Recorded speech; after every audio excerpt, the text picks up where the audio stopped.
Assalamu alaikum jama'a maza da mata, yau ma nai sallama ga musulmi. Ya shirye-shiryen tarbar bakon da ke kan hanya Ramadana watan azumi.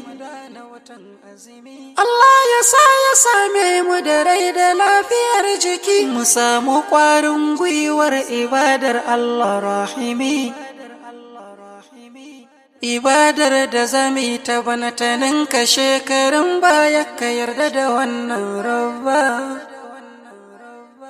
Mu fita da niyyar neman ganin watan Ramadana, kowa ya buɗe idansa.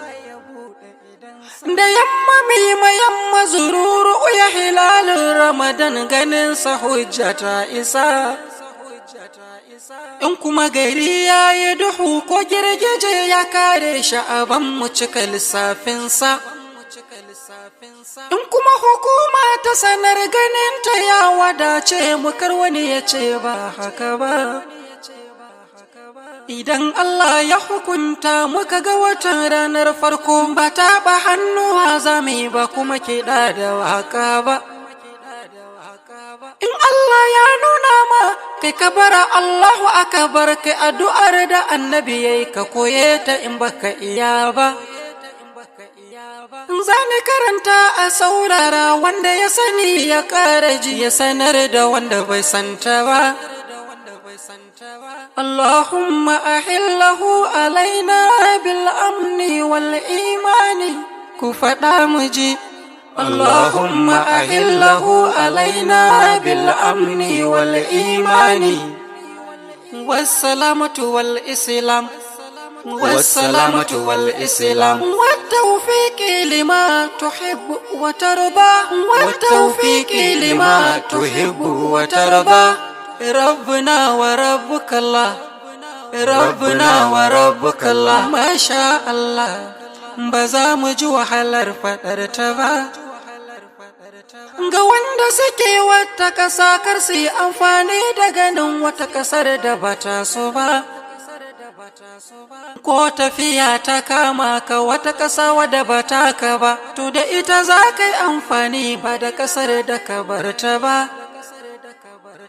In ka yi sahur wata ƙasa ka tafi wata kafin shan ruwa, to da lokacin su za ka sha, ba lokacin inda ka yi sahur ba.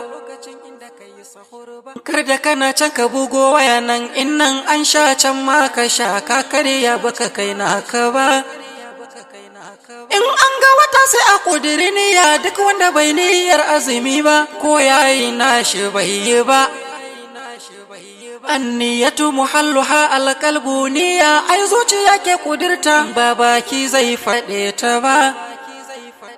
Mai karanto niyyar shi da baki na waito kaza wa kaza wa kaza, annabi ne ya ce yayi haka ba.